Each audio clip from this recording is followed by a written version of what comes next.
Hello student, आज की इस वीडियो में क्लास 8 हमारी दुनिया चैप्टर फर्स्ट का एक है, जिसमें आज हम लोग वन्य एवं वन्य प्राणी संसाधन के बारे में आज के इस वीडियो में लघुत्तरीय और अति लघुत्तरीय के साथ साथ यानी इस चैप्टर में जितने भी क्वेश्चन दिए गए हैं, चाहे वो दीर्घ उत्तरीय हो, लघु उत्तरीय हो, खाली जगह का भरने वाला हो, ऑब्जेक्टिव हो, सारे क्वेश्चंस को आज की इस वीडियो में हमने लिया है। आप लोगों को कोई भी अगर डाउट रह जाता है तो आप लोग कमेंट सेक्शन के माध्यम से पूछ सकते हैं, और कोई भी सुझाव होता है तो आप लोग कमेंट सेक्शन के माध्यम से दे सकते हैं। तो चलिए फटाफट से बढ़ते हैं अपने क्वेश्चंस की तरफ, उसको आंसर करते हैं। और आप लोग भी उससे देखिए, अगर जो क्वेश्चन में आपको डाउट लगता है तो तुरंत आप उसके बारे में आप लिख करके कमेंट सेक्शन में डालिए, हम उसको जवाब देने की कोशिश जरूर करेंगे। चलिए फटाफट से बढ़ते हैं अपने क्वेश्चंस की तरफ। देखिए फर्स्ट क्वेश्चन आपके स्क्रीन पर दिख रहा है, जो आपका ऑब्जेक्टिव क्वेश्चन है। तो इसमें आपसे पूछा गया है कि भारत में सबसे अधिक वन क्षेत्रफल किस राज्य में है। ऑप्शंस दिए गए हैं। ऑप्शन ए में मेघालय, ऑप्शन बी में देखेंगे आप तो यहाँ पे आपको दिखेगा, थोड़ा कलम चेंज कर लेते हैं। बी में आपको मणिपुर, सी में आपको मध्य प्रदेश और डी में कहा है महाराष्ट्र। तो क्षेत्रफल की बात करा है तो क्षेत्रफल में सबसे ज्यादा आपका है मध्य प्रदेश। इसके लिए हम यहाँ पे आपको कुछ डाटा भी दिखाना चाहेंगे कि भारत में जो सबसे अधिक है, ठीक है, भारत में सबसे अधिक अगर वन प्रतिशत की बात करें, वन प्रतिशत की बात करें तो वो आपका मिजोरम आ जाता है। ध्यान रखना है, वो आपका कौन आ जाता है, मिजोरम। कितना प्रतिशत उसके पास है, तो 91.27%। अगर क्षेत्रफल की बात करें तो ये क्षेत्रफल में आपका कौन सा राज्य आ जाता है, मध्य प्रदेश। ठीक है, अगर इसकी क्षेत्रफल की बात करें तो इसके पास कुल जो है क्षेत्रफल में वो 77.77 वर्ग किलोमीटर है। ध्यान रखना आप लोग, वर्ग किलोमीटर है। ये आपका मध्य प्रदेश के साथ है और मिजोरम में सबसे ज्यादा प्रतिशत है, तो ध्यान रखना इस चीज को। अब आते हैं क्वेश्चन नंबर 2 पे। क्वेश्चन नंबर 2 कहता है कि विश्व में लगभग कितने प्रकार की वनस्पतियां मिलती हैं। ठीक है, ये वनस्पतियों की बात कर रहा है कि कितने प्रकार की, करीब करीब। अरे आपको तो ऑप्शन यहाँ लाखों में है, हजारों में है, तो आप बता सकते हैं फटाफट से। ऑप्शंस दिए गए हैं। ऑप्शन ए में 5 लाख, 10,000, फिर 50,000 और 10 लाख। तो इसका राइट आंसर हो जाएगा ऑप्शन डी, 10 लाख। ठीक है, 10 लाख। अगला क्वेश्चन, क्वेश्चन नंबर 3 कहता है बिहार, उत्तर प्रदेश एवं झारखंड में किस प्रकार के वन पाए जाते हैं। ठीक है, ऑप्शंस दिए गए हैं। उष्ण कटिबंधीय पतझड़ वन, उष्ण कटिबंधीय सदाबहार वन, शीतोष्ण पतझड़ वन और कुंधारी वन।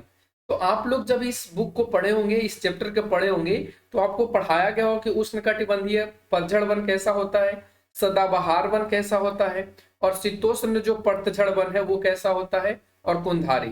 तो यहाँ पे पतझड़ वन की बात किया उष्ण कटिबंधीय का, तो ये आपका राइट होगा। ये जो है हमारे बिहार, उत्तर प्रदेश और झारखंड के राज्यों में पाया जाता है। ठीक है, आप लोग इसके बारे में एग्जाम्पल में बताइएगा कि उष्ण कटिबंधीय के मतलब एक दो एग्जाम्पल बताइए कि वो कौन कौन से हैं जो हमारे बिहार, झारखंड और उत्तर प्रदेश में पाए जाते हैं। वैसे तो आप बहुत चीजों को देखे होंगे, अब पतझड़ के मतलब तो आप समझ पा रहे होंगे कि उस जिसका पत्ता समय के अनुसार पूर्ण रूप से गिर जाता है उसको हम पतझड़ वन कहते हैं। तो ध्यान रखना इस चीज को, और आप लोग कमेंट सेक्शन में जरूर बताना। अगला क्वेश्चन आता है क्वेश्चन नंबर 4। इसमें कहा है इनमें कौन उभयचर जीव है। ठीक है, यहाँ पे ऑप्शंस दिए गए। ऑप्शन ए में केचुआ, कछुआ, कौवा, बाघ। सबसे पहले आप लोगों को पता होना चाहिए कि उभयचर का मतलब क्या होता है। देखिए उभयचर का मतलब होता है जो स्थल और जल दोनों पे रहे, जो स्थल और जल दोनों पर रहे। ठीक है, अब यहाँ पे स्थल का मतलब आप समझ पा रहे हो, जमीन पर, जमीन पर और पानी दोनों में रहने वाले जीव कौन है। तो आप जब यहाँ पे देखेंगे तो इनमें आपका राइट आंसर हो जाएगा कछुआ। ठीक है, यहाँ पे क्या हो जाएगा, कछुआ ये पानी में भी रहता है और जमीन पर भी रहता है। तो इसका राइट आंसर ऑप्शन बी है। अगला क्वेश्चन आता है 5 नंबर पे। इसमें कहा है इनमें कौन भारत का राष्ट्रीय पशु है। ऑप्शंस भी दिए गए हैं। ऑप्शन ए में मोर, ऑप्शन बी में शेर, ऑप्शन सी में ऊंट, ऑप्शन डी में बाघ। देखिए यहाँ पे पशु की बात किया है तो पशु में आपका कौन हो जाएगा, बाघ। लेकिन अगर आपसे पूछ लिया जाता कि पक्षी कौन है, तो पक्षी में आपका हो जाता मोर। तो ध्यान रखना आप लोग, पक्षी में आपका मोर होगा और पशु में बाघ होगा। अब बढ़ते क्वेश्चन नंबर 6 पे। 6 नंबर क्वेश्चन कहता है कि रेड डाटा बुक क्या है। ठीक है, रेड डाटा बुक क्या है। ऑप्शंस दिए गए हैं। ऑप्शन ए में ये विलुप्त हो रहे प्राणियों की सूची है, भारत में वनों की सूची है, भारत के सभी पशुओं की सूची है, या भारत के सभी पक्षियों की सूची है। तो देखिए रेड डाटा बुक ये जो है वो विलुप्त हो रहे प्राणियों की सूची है, ठीक है। और आप लोगों को जब इस चैप्टर में पढ़ाया गया तो बताया गया होगा कि ये आपका जो है वो संरक्षण के हिसाब से इसे बनाया गया है रेड डेटा बुक। इसमें वैसे जानवरों को शामिल किया गया है जो विलुप्त हो रहे हैं, उनकी संख्या समाप्त हो रही है, ठीक है। तो इसका राइट आंसर ऑप्शन ए हो जाएगा, विलुप्त हो रहे प्रजातियों की सूची। अगला क्वेश्चन आता है 7 नंबर, जिसमें पूछा है कि देश में राष्ट्रीय उद्यानों की कुल संख्या कितनी है। ध्यान रखना यहाँ राष्ट्रीय उद्यान और अभ्यारण्य दोनों में डिफरेंस होता है, ठीक है, तो आप लोग ध्यान रखना। तो यहाँ पे राष्ट्रीय उद्यानों की संख्या बोली गई है, ऑप्शन दिए गए, ऑप्शन ए में 448, ऑप्शन बी में 14, ऑप्शन सी में 85 और ऑप्शन डी में 21। इसका राइट आंसर होगा देश में राष्ट्रीय उद्यानों की जो संख्या है वो कितना है, 85 है। अगला क्वेश्चन आता है क्वेश्चन नंबर आपका जो अब आ रहा है क्वेश्चन नंबर 2, इसमें खाली जगह को भरने वाला है, ठीक है। आप यहाँ पे देखें और उसको भरे। वन है तो है, क्या वन है तो है, वन है तो हम है, तो यहाँ पे आपको हम भर देना है। अगला है कृत्रिम रूप से किए गए पौधारोपण को क्या कहते हैं। तो कृत्रिम रूप से यानी तरीके से कहने का मतलब आप अपने तरीके से जो पेड़ पौधा रोपते हैं उसको क्या कहा जाता है। तो इसका राइट आंसर हो जाएगा, उसे हम लोग सामाजिक वानिकी कहते हैं। क्या बोलते हैं, सामाजिक वानिकी। क्वेश्चन नंबर 3 है हिमालय से जो प्राप्त रसायन है उसका उपचार, किस चीज के उपचार के लिए हम लोग उपयोग करते हैं। यव से जो हिमालय से यव प्राप्त होता है, इससे जो प्राप्त रसायन होता है उसे हम लोग कैंसर के उपचार में प्रयोग में लाते हैं, ठीक है। तो आप कैंसर यहाँ पे लिख देंगे। अगला है चंदन के वन, चंदन के वन कहाँ मिलते हैं। तो देखिए चंदन का जो वन मिलता है वो आपका उष्णकटिबंधीय पतझड़ वन में मिलता है। और उष्णकटिबंधीय पतझड़ तो आपका बिहार में भी है, लेकिन ये मुख्य रूप से अगर हम बात करें तो ये कर्नाटक में मिलता है, ठीक है। तो अगर आपसे ऑप्शन दे करके ऐसे पूछ लिया जाए कि कौन से राज्य में चंदन के वन मिलते हैं मुख्य रूप से, तो आप यहाँ पे लगाएंगे कर्नाटक, ठीक है। कर्नाटक में मुख्य रूप से पाया जाता है। अगला क्वेश्चन है कि अंडमान निकोबार द्वीप समूह में खाली जगह वन पाए जाते हैं। तो कौन सा वन पाया जाता है, तो यहाँ पे सदाबहार वन पाया जाता है, ठीक है। अगला है गौतम बुद्ध अभ्यारण्य खाली जगह जिला में है। तो ये आपका अपना बिहार में है, ठीक है, ये आपका अपना बिहार में है। और बिहार में अगर पूछ लिया जाए कि कौन से जिला में है, तो आपको याद होना चाहिए कि ये बिहार के गया जिला में है गौतम बुद्ध अभ्यारण्य, ठीक है। अगला क्वेश्चन है कि वन को पृथ्वी का खाली जगह कहा जाता है। तो वन को पृथ्वी का क्या कहा जाता है, फेफड़ा।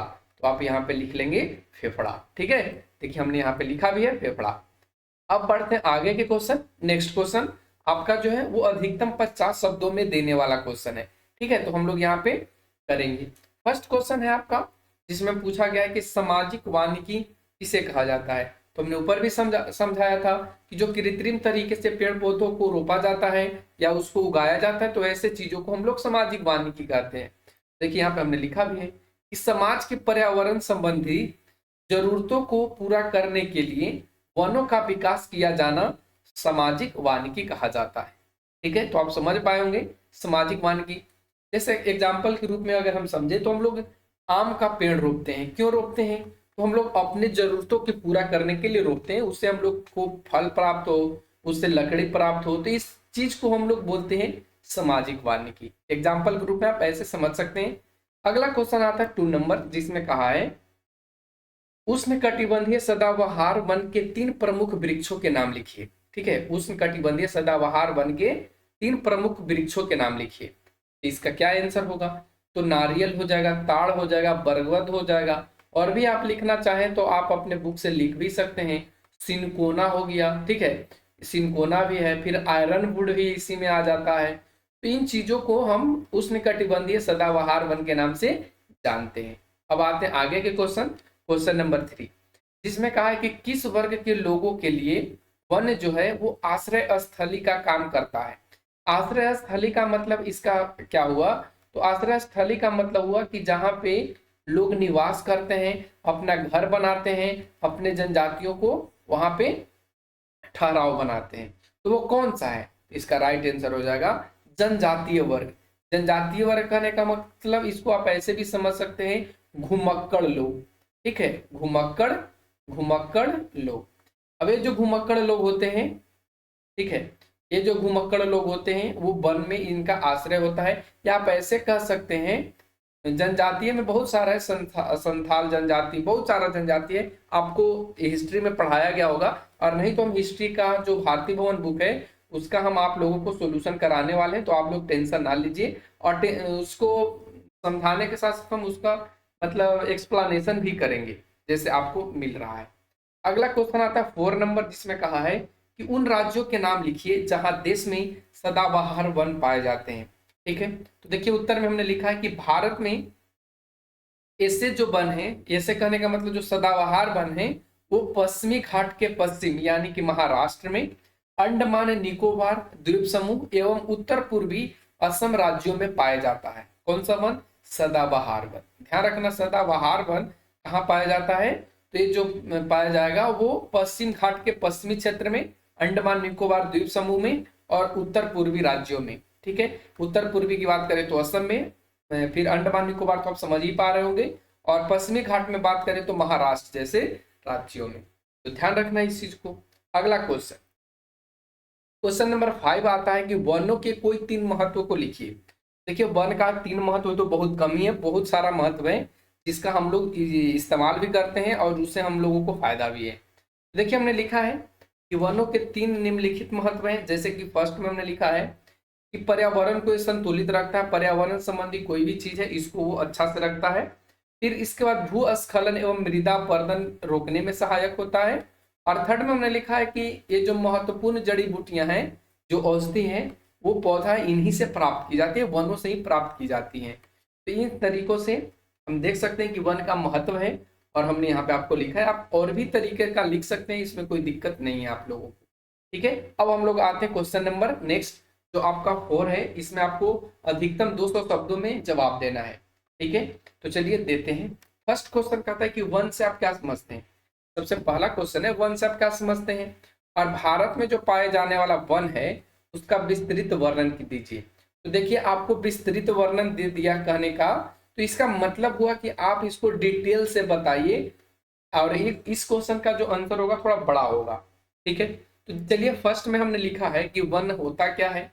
तो हमने लिखा है कि क्षेत्रीय आधार पर जब किसी बड़ी क्षेत्र पर प्राकृतिक रूप से पेड़ पौधों का विकास होता है उसी को हम लोग वन कहते हैं। और भारत में जो पाए जाने वाले जो वन हैं उनमें आपको सदाबहार वन देखने को मिलेगा, पतझड़ वन देखने को मिलेगा, मिश्रित वन देखने को मिलेगा और शंकुधारी वन देखने को मिलेगा। ठीक है, वैसे तो और भी वन है लेकिन मुख्य रूप से अगर हम बात करें तो इतने वन आपको भारत में देखने को मिलेंगे। ठीक है, तो सबसे पहले आइए हम सदाबहार वन की बात कर लेते हैं। तो ये वैसा वन होता है जिसके वृक्ष कभी भी एक साथ पत्ता रहित नहीं होते। एक साथ पत्ता रहित कहने का मतलब कभी भी इनका जो वृक्ष है, इनके वृक्ष का जो पत्ता है, पत्ती है, वो कभी एक साथ नहीं झड़ता है। ठीक है, वो धीरे धीरे झड़ता है, तब तक कुछ नए आ जाते हैं, और इन्हीं कारण से इन्हें सदाबहार वन कहा जाता है। ठीक है, इस प्रकार के वनों के जो वृक्ष होते हैं वो बहुत लंबे होते हैं, कम शाखाएं वाली होती हैं, और अलग अलग समय पर अपनी पत्तियों शुष्कता से बचाने के लिए गिराती रहती है। ठीक है, एग्जाम्पल के रूप में आप देख सकते हैं। ठीक है, एग्जाम्पल के रूप में आप देख सकते हैं कि जैसे एक साथ ना गिरने वाला है कौन सा पौधा, जैसे अगर हम बरगद की बात कर लें। ठीक है,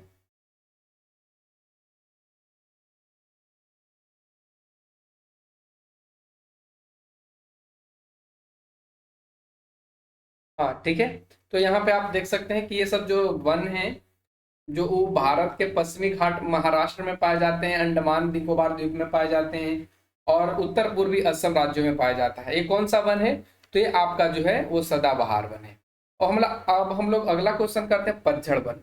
देखिए पतझड़ वन क्या होता है कि ये ग्रीष्म ऋतु के पहले शुष्कता से बचने के लिए वन के जो वृक्ष हैं पत्ते गिरा देते हैं।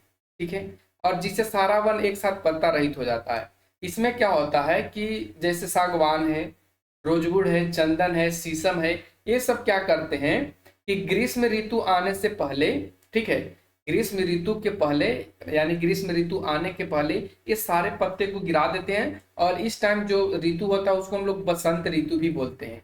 ठीक है, तो ये बसंत ऋतु में क्या करता है, अपने पत्ते को गिरा देता है, और फिर गर्मी में इनके मतलब जैसे जैसे धीरे धीरे गर्मी स्टार्ट होने लगता है तो इनके पत्ते न्यू न्यू आ जाते हैं, तो ऐसे वन को पतझड़ वन कहा जाता है। ठीक है, आप इस चीज को अपने आसपास देखे भी होंगे, जैसे शीशम के पेड़ तो बहुत इजी है, उसको देखे होंगे, पीपल के पेड़ को आपने देखा होगा, नीम के पेड़ को देखा होगा।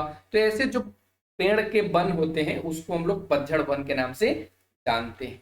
ठीक है, अगला क्वेश्चन आता है, देखिए हमने लिखा भी है कि ये जो आपको पतझड़ वन देखने को मिलेगा ये बिहार में आपको देखने को मिलेगा, उत्तर प्रदेश, झारखंड, उड़ीसा, मध्य प्रदेश, कर्नाटक, छत्तीसगढ़ राज्यों में इस प्रकार के वन आपको देखने को मिलेगा पतझड़ वन में। ठीक है, अगला क्वेश्चन अगला पॉइंट आता है जिसमें हमने लिखा है शंकुधारी वन। ठीक है, ये शंकुधारी वन क्या होते हैं? तो ये जो वन होते हैं ये पर्वत पर पाए जाते हैं, जैसे कि हिमालय हो गया। ठीक है, और इनके जो पर्वत पर पाए जाने वाले जो पेड़ होते हैं इनके ऊंचाई अधिक होने के कारण ये क्या होते हैं, थोड़ा झुरमुट टाइप के हो जाते हैं। जैसे आप चीड़ के पेड़ देखे होंगे, ठीक है, देवदार देखे होंगे, तो ये सभी शंकुधारी वन के उदाहरण है। मिश्रित वन क्या है? तो ये वैसा वन होता है जो शीतोष्ण कटिबंधीय के पूर्वी तटीय भागों में पाया जाता है, उसको हम लोग मिश्रित वन कहते हैं। और मिश्रित वन में आप ऐसे भी समझ सकते हैं कि इसमें सभी प्रकार के जो पेड़ होते हैं वो पाए जाते हैं, पूर्ण रूप से पतझड़ होने वाले भी और सदाबहार वन। ठीक है, तो ध्यान रखना। अब आते हैं हम लोग क्वेश्चन नंबर 2 पे, जिसमें कहा है कि वन में पाए जाने वाले विभिन्न प्राणियों का वर्गीकरण उदाहरण के साथ दीजिए। देखिए हमने लिखा है कि वन एवं प्राणियों के बीच गहरा संबंध है, अनेक प्राणियों का निवास स्थल वन ही है, जिनका वर्गीकरण कुछ इस प्रकार से है। जिसमें हमने बताया है कि हमारे वन में इस प्रकार के जीव रहते हैं, जिनमें आप मांसाहारी जीव देखते हैं, और मांसाहारी जीव में आप समझ सकते हैं शेर, बाघ, भेड़िया, ये सभी इन्हीं वनों में पाए जाते हैं या इन्हीं वनों में अपना निवास स्थान बनाए रखते हैं। शाकाहारी जीव भी इन्हीं जंगल में रहते हैं, जैसे कि हिरन हो गए, हाथी, नीलगाय, खरगोश, बहुत सारे ऐसे शाकाहारी जीव हैं जो जंगलों में अपना निवास स्थल को बनाए रखते हैं। उभयचर जीव में मेढक आपने देखा होगा, कछुआ देखा होगा, उभयचर में ये भी जंगल में पाए जाते हैं। सरीसृप में आप सरीसृप का मतलब होता है बच्चों रेंग कर चलने वाला, या कह सकते हैं रेंगने वाला जीव। ठीक है, तो रेंगने वाले जीव में आप केचुआ देख सकते हैं, सांप आपने सुना ही होगा कि जो अमेजोन का जंगल है उसमें एनाकोंडा जैसे सांप पाए जाते हैं, कोबरा सांप पाए जाते हैं, तो ये सभी जंगल में ही पाए जाते हैं। तो ये सभी क्या है, हमारे वन में रहने वाले प्राणी हो गए। और इतना ही नहीं, इन सब के अलावे पक्षी भी हैं जो वनों में निवास करते हैं। ठीक है, तो आप ऐसे लिख लेंगे। अगला क्वेश्चन आता है कि वन एवं वन्य जीव के संरक्षण के लिए किए गए प्रयास का वर्णन कीजिए। देखिए, वन एवं वन्य जीव का संरक्षण के मतलब क्या है? अभी हमने आपको ऊपर बताया था कि रेड डेटा बुक को जारी किया गया है। रेड डेटा बुक क्या था? इसमें विलुप्त हो रहे प्राणियों के था, तो प्राणियों को संरक्षण यानी बचाने के लिए क्या क्या प्रयास किए जा रहे हैं इसके बारे में आपको बताना है। तो सबसे पहले हमने लिखा है कि सरकार द्वारा वन एवं वन्य जीव के संरक्षण के लिए राष्ट्रीय तथा अंतर्राष्ट्रीय स्तर पर कई कार्यक्रम किए जा रहे हैं। सर्वप्रथम 1970 में botanical survey of India, Calcutta तथा वन अनुसंधान संस्थान देहरादून द्वारा संकट से घिरे पादप प्रजातियों की एक सूची तैयार की गई, जिसे रेड डेटा बुक के नाम दिया गया। यानी पहले हमने देखा कि कौन कौन से जो जीव हैं, कौन कौन से वन्य प्राणी हैं, कौन कौन से वो पादप जीव हैं जिनकी स्थिति खराब होती जा रही है या वो समाप्त की स्थिति पर पहुंच रहे हैं, तो उसको हमने रेड डेटा बुक में पहले संग्रहित कर दिया। फिर उसके बाद हमने कई ऐसे अभ्यारण्य बनाए, हमने लिखा भी है कि वन प्राणियों के संरक्षण के लिए राष्ट्रीय उद्यान, अभ्यारण्य एवं जैव मंडल क्षेत्र विकसित किए गए। और इस समय देश में 84 राष्ट्रीय उद्यान, 448 अभ्यारण्य एवं 16 जैव मंडल सुरक्षित क्षेत्र हैं। ये किस लिए है? तो ये प्राणियों, वन एवं वन्य जीव प्राणियों को संरक्षित करने के लिए है। अगर हम बिहार की बात करें तो बिहार में कांवर झील है, ठीक है, जो पश्चिम बिहार बेगूसराय में है। गया में गौतम बुद्ध अभ्यारण्य है, जो इन्हीं जीवों को सुरक्षा के लिए है या उनके संरक्षण करने के लिए।